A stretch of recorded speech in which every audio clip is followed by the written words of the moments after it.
No wild orca has ever killed a human being. Not once. Not in recorded history. In the ocean, their natural environment, where they travel up to 100 miles per day with their birth families, where they communicate in dialects specific to their pods, where they have been observed grieving their dead, killer whales have killed no person. In captivity, since 1991, they have killed 3. That is not a coincidence. It is a data point.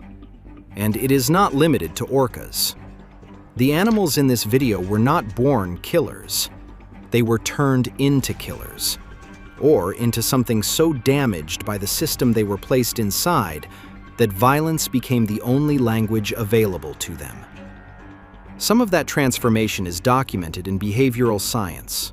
Some of it is documented in USDA violation records. Some of it is in the autopsy reports of the people who died. And some of it is in the 87 bullet holes in the body of an elephant on a street in Honolulu who had tried to escape 3 times before anyone stopped her from performing. 6 animals, 6 institutions that built the conditions that produced them. 6 deaths that the paper trail explained before they happened. This is Abandoned Thrills, where we cover the disturbing stories of when thrilling places go wrong. Like and subscribe, then comment where you're watching from.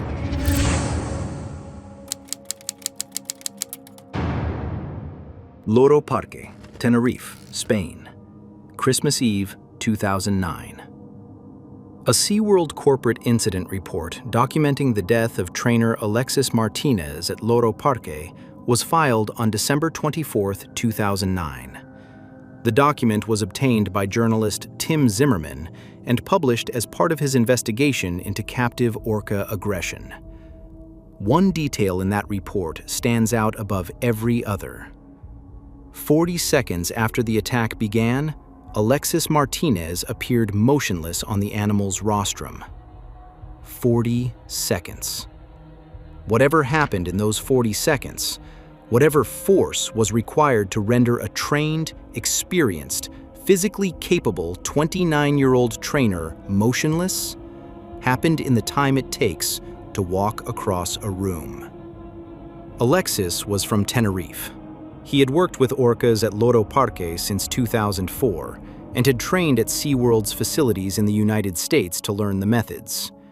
He was preparing for a Christmas Day show rehearsal when Keto, a 14-year-old male orca born at SeaWorld and loaned to Loro Parque in 2006, did not respond to a performance cue. Former SeaWorld trainer Jeffrey Ventry, who analyzed the incident in a peer-reviewed paper published the following year, offered a specific hypothesis. Keto had made a high-energy attempt at a performance behavior and had not received his reward because the supervising trainer judged it insufficient. The animal attempted again. Still no reward. Keto redirected the resulting frustration at Alexis. The autopsy found multiple rib fractures, compression of the chest and abdomen, tears to vital organs, mechanical asphyxiation, and bite marks distributed across his body. Loro Parque's initial public statement described the death as an accident and stated the body showed no signs of violence. The autopsy directly contradicted both claims. Keto was not wild. He had never been wild. He was born at SeaWorld Orlando in 1995 and had spent his entire existence in pools. He was moved to SeaWorld San Antonio, then to SeaWorld San Diego, then transferred to Loro Parque in Tenerife at age 11. 3 facilities in 11 years. Every relocation severed whatever social bonds had formed. By the time he arrived in Spain, he was in a pool with orcas he had not grown up alongside. Governed by a social hierarchy he had no established relationship within. 2 years before Alexis died, another incident at Loro Parque had been filed and quietly mischaracterized. trainer Claudia Volhart had been involved in an aggressive encounter with Keto that the park described as an accident.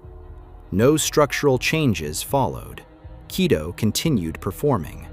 In 2011, Ventre and Dr. John Jett published their peer-reviewed analysis of both Keto and Tilikum in the Journal of Marine Mammal Science and Psychology.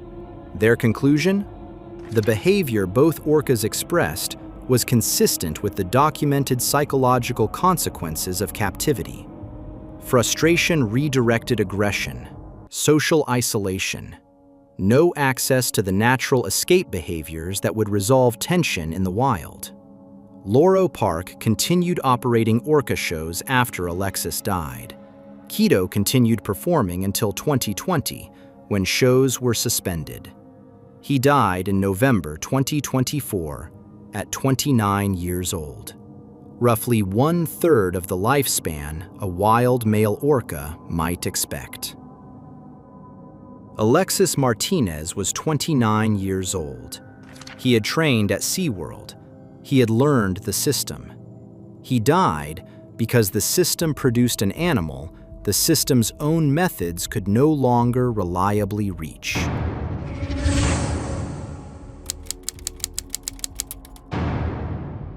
Honolulu, Hawaii, August 20th, 1994. She had tried 3 times before. In April 1993, Tyke broke free from a performance at the Jaffa Shrine Center in Altoona, Pennsylvania. She remained loose for an hour. $14,000 in damage to the building, no serious injuries. She was recaptured and returned to the circuit. In North Dakota, she attacked a circus employee during a performance. The booking continued. In Canada, she escaped again. No details of this incident were ever fully entered into public record because the circus did not publicize incidents that might affect its bookings. The USDA had a file on Tyke's trainer, Alan Campbell, that used specific language. Documents obtained through that investigation described Campbell as a punishment-type trainer. One observer noted he had been seen beating Tyke to the point where the elephant was screaming. The USDA was aware of the complaints. The circuit continued. Tyke was a female African bush elephant who had been captured in Mozambique as a calf in 1973 and sold into the American circus industry at approximately 2 years old. She spent the next 2 decades chained for up to 22 hours per day between performances, a species whose natural behavior involves complex family structures, 12-hour daily foraging ranges, and continuous social interaction, now compelled into the smallest possible physical space between acts. She was owned by the Hawthorne Corporation, run by John Cuneo Jr., who also employed Campbell as a close associate. By the summer of 1994, Tyrone Taylor, Tyke's responsible handler and the person who knew her most reliably, told those around him that he was afraid. After the Pennsylvania escape, he had said plainly, "I knew she was a runner." He believed the next incident would be worse. Nobody sent her to a sanctuary. The next booking was Honolulu. On August 20th, 1994, Tyke was led into the Neil Blaisdell Center in front of a sold-out crowd. She had just arrived in Hawaii. The performance began. Tyke kicked her groomer Dallas Beckwith repeatedly across the arena floor. Alan Campbell entered to intervene. Tyke killed him. She then broke through the arena barriers while the audience was still processing whether it was part of the show and ran through the streets of the Kaka'ako district of downtown Honolulu for approximately 30 minutes. She charged pedestrians and vehicles. Police pursued her. She was shot 87 times. She died in the street. Alan Campbell's autopsy found cocaine and alcohol in his system. Over 100 lawsuits were filed against the circus, the city, and the state. The USDA fined Hawthorne Corporation $12,000 for violations related to Tyke's treatment under the Animal Welfare Act. $12,000.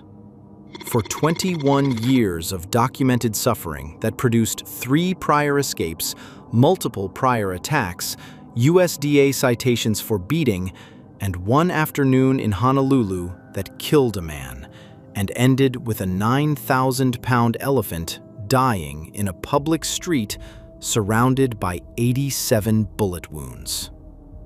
The circus resumed operations elsewhere. The Hawthorne Corporation continued supplying animals to circuses for years after Tyke's death. John Cuneo faced no criminal charges. Tyke became a symbol for the animal rights movement. Hawaii passed legislation banning the use of wild animals in performances. Some other municipalities followed. What she was, before she was a symbol, was a 2-year-old calf taken from Mozambique and sold for profit. What she became, the animal who broke from an arena and ran through a city, was not a mystery. Tyrone Taylor knew what was coming the moment she escaped in Pennsylvania. The USDA had the file. The circus had the booking. 3 prior escapes, and the show went on.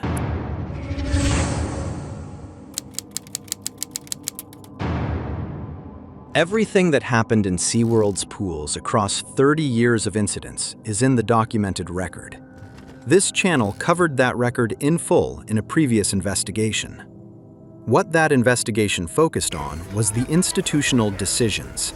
Who knew what, when, and what they chose to do. This story asks a different question. Not what SeaWorld did, but what Captivity did to Tilikum specifically, and what the scientific record says about why. Jeffrey Ventry spent 12 years as a SeaWorld trainer. After he left, he completed a medical degree and co-authored a peer-reviewed paper on captive orca aggression with John Jett, a research scientist who had also worked at SeaWorld.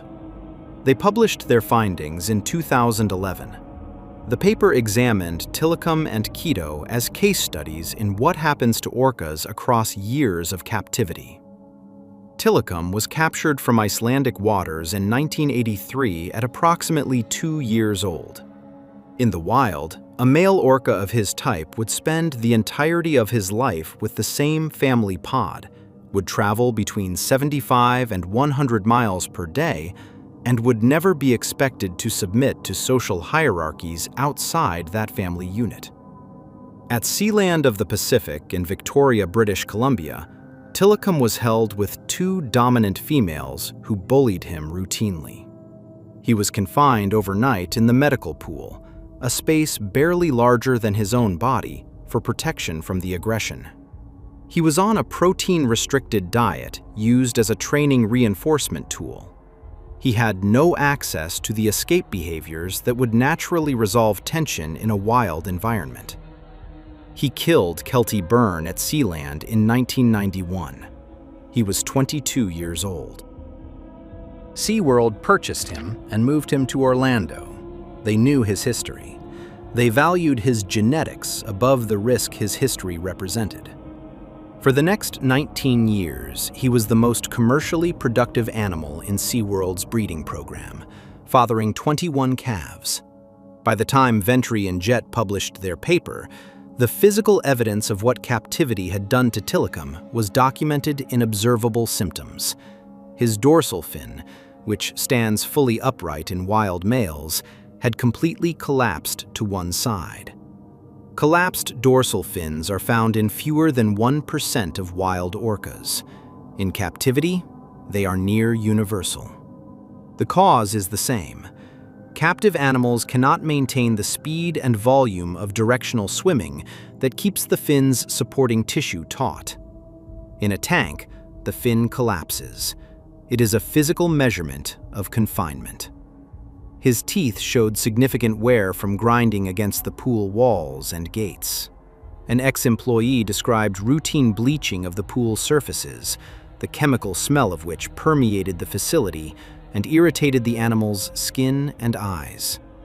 He spent significant time in what trainers called logging, floating motionless at the surface, a behavior almost never seen in wild populations and associated in captivity with the absence of stimulation and the absence of purpose.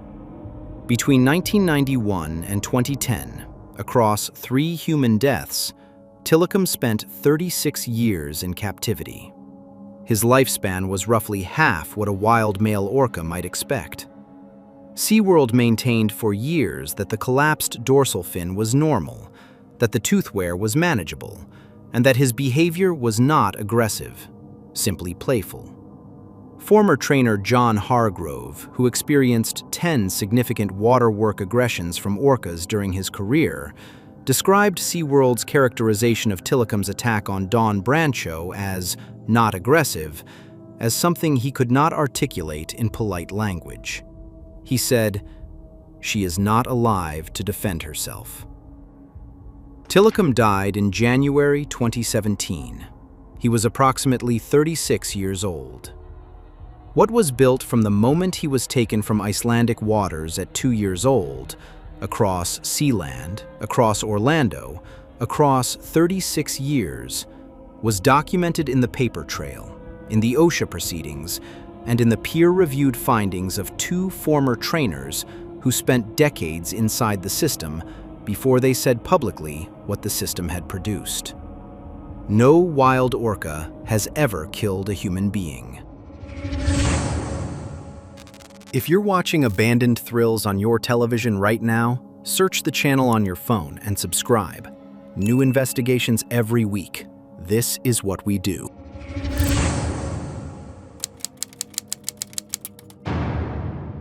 Travis was famous before he was dangerous. He had appeared in television commercials. He knew how to use a key, operate a television remote, and sit at a dinner table. His owner, Sandra Harold, had purchased him as a 3-day-old infant from the Missouri Primate Foundation for $50,000. He grew up in her home in Stamford alongside her and her late husband, Jerome. He rode in the cab of their tow truck and ate at their table and slept in their bedroom. He had no contact across his entire 14 years with another chimpanzee. What he had was a thoroughly constructed human life, with none of the social architecture that chimpanzee development requires. Wild chimpanzees live in complex communities. They learn dominance hierarchies, communication signals, conflict resolution behaviors, and emotional regulation across years of interaction with conspecifics. Travis learned none of it. What he learned instead was the partial behavioral language of a species he was not, imperfectly, incompletely, without the social scaffolding that would have given him a framework for processing conflict. Colleen McCann, primatologist with the Wildlife Conservation Society, said it plainly in the days after the attack. They are wild animals, and all wild animals are potentially dangerous. When humans keep wild animals as pets, they pose a danger, and more times than not, it will end in tragedy. What is less frequently reported is this. The Connecticut Department of Environmental Protection had been made aware of Travis's existence and had chosen not to enforce a state law that would have required his removal. The specific reasoning? They did not believe he posed a public safety risk. That determination was made after Travis escaped from the Herald's car in downtown Stamford in October 2003 and eluded capture for an extended period. The state knew. They evaluated. They decided. On February 16, 2009, Sandra Harold called her friend Charla Nash to help return Travis to the house after he had taken the car keys. Charla had known Travis for years, since he was young. When she appeared in the driveway holding an Elmo doll, one of his favorite toys, Travis attacked her. He tore off her nose, lips, and eyelids, He severed both of her hands. She lost her sight. Sandra stabbed Travis repeatedly with a butcher knife. The 911 call Sandra made was broadcast on every major network in America. A responding police officer was cornered in his patrol car. Travis was shot.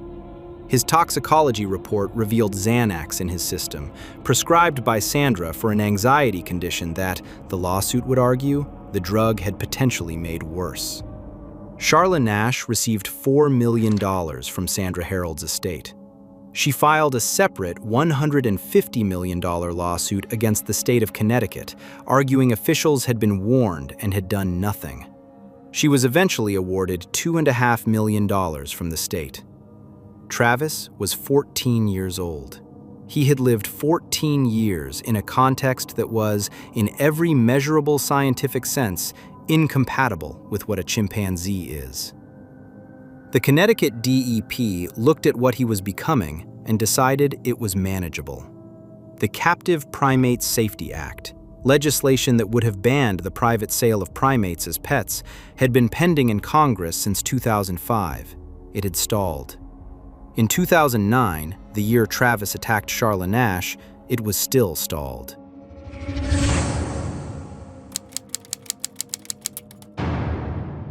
Cincinnati Zoo, May 28, 2016.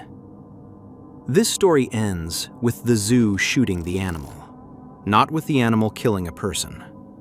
That distinction matters, and it is the point. Harambe was a 17-year-old western lowland gorilla at the Cincinnati Zoo.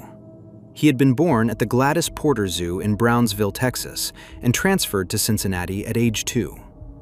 On May 28, 2016, a 3-year-old boy climbed through a barrier and fell into Harambe's enclosure, dropping approximately 15 feet into the moat below. What followed was captured on video by zoo visitors and has been analyzed by primatologists, conservationists, and the general public in extraordinary detail. What is visible in that footage is an animal investigating a small, frightened human in a way that several primatologists described as consistent with protective curiosity rather than predatory aggression. Gorillas are not predators. They are not built to pursue prey. What Harambe was doing in those minutes, lifting the boy, positioning him, moving through the water, represents a behavioral repertoire that researchers noted was ambiguous and, in their assessment, not clearly indicative of intent to kill. The Cincinnati Zoo chose to shoot him. A tranquilizer, the zoo argued, would take too long to act and might agitate the animal before sedation took hold. The decision was made in minutes. Harambe died. The barrier he had lived behind was legal and met applicable zoo standards.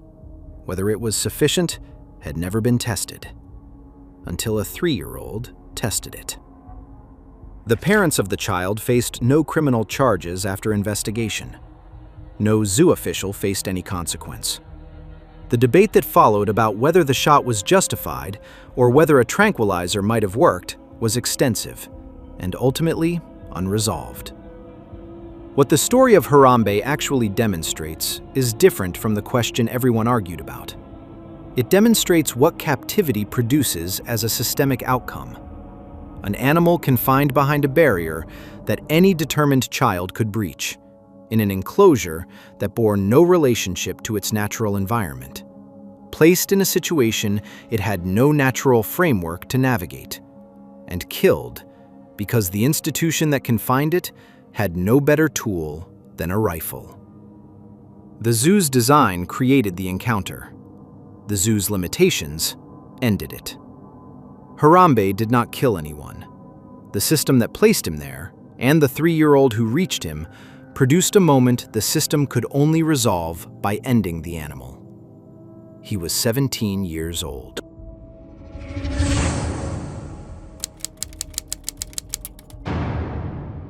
Miami Seaquarium, 1968 to 2023.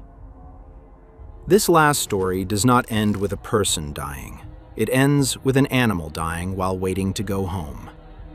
Hugo and Lolita, two orcas captured from the wild in the late 1960s, were installed together at the Miami Seaquarium in 1968 and 1970, respectively. The tank they shared, known as the Whale Bowl, measured 80 feet long, 35 feet wide, and 20 feet deep. Lolita's body, fully grown, measured approximately 20 feet. She could not dive in a pool the same length as herself. The tank violated Federal Animal Welfare Act minimum size requirements.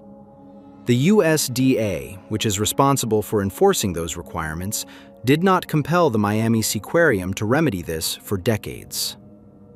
Hugo began, at some point during his years in that tank, to ram his head against the pool walls and gates. Repeatedly, documented by staff. The behavior was consistent with what researchers describe as stereotypy, the repetitive, purposeless movements that captive animals exhibit under conditions of profound environmental deprivation. Hugo could not express frustration through movement, through social action, through any of the natural behaviors available to his species. So he used the only thing available, the wall. In 1980, Hugo died from a brain hemorrhage. He was around 13 years old. Wild male orcas can live to 60. After Hugo died, Lolita was alone. She remained alone in the whale bowl for over 40 years. No other orca, no opportunity to dive. Performing shows 7 days a week, shows that she had, by staff accounts, lost the capacity to engage with meaningfully toward the end. In early years of her captivity, trainers documented her skin cracking and bleeding from the sun exposure in an outdoor pool with no shade. She cried out at night. She was observed floating motionless, logging the same behavior documented in Tilikum. In 2022, following decades of legal challenges from animal rights groups, the Miami Seaquarium's new ownership agreed to end performances with Lolita. Rehabilitation had begun. Plans were announced to transfer her to a sea pen in the Pacific Northwest, within range of her wild pod, which researchers believed included a whale identified as her mother. That whale, known as Ocean Sun, was still alive and still vocalizing in documented research recordings.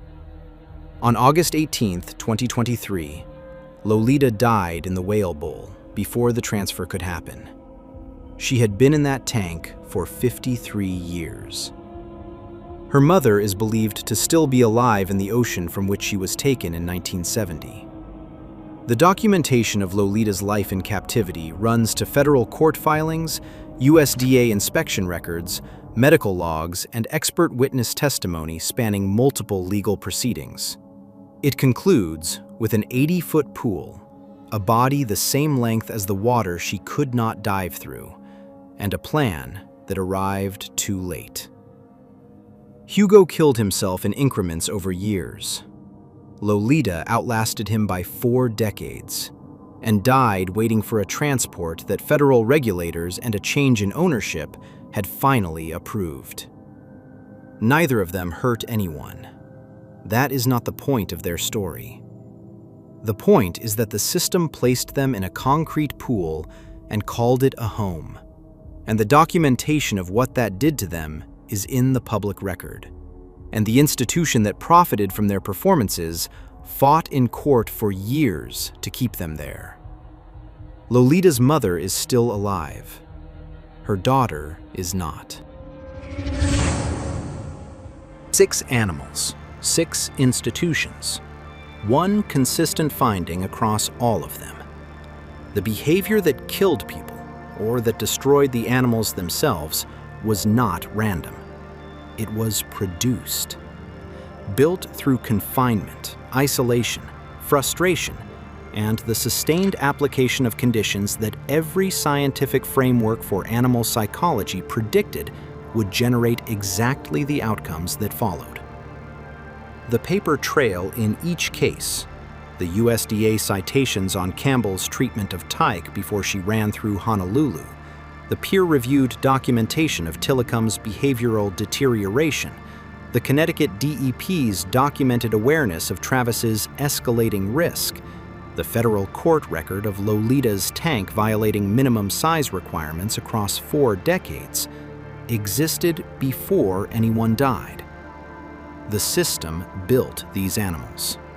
And then, when the system's products did what the system's conditions predicted, the explanations reached for were unpredictable behavior, tragic accident, individual temperament, bad attitude. The USDA fined Hawthorne Corporation $12,000 for Tyke. Loro Parque called Alexis Martinez's death an accident before the autopsy said otherwise. SeaWorld's statement about the attack on Dawn Brancheau, in the words of the trainer who witnessed its aftermath, was not something a reasonable person would believe. The Miami Seaquarium argued in court for decades that Lolita's tank was adequate, while federal regulators declined to force a change. No wild orca has ever killed a human being. No wild elephant has ever performed in a circus. No wild chimpanzee has ever been raised in a Connecticut home on Xanax and television commercials. The system created the conditions. The conditions produced the outcomes. The outcomes were in the documentation before they occurred. The documentation is still there. This has been Abandoned Thrills. Subscribe. We'll be here next week.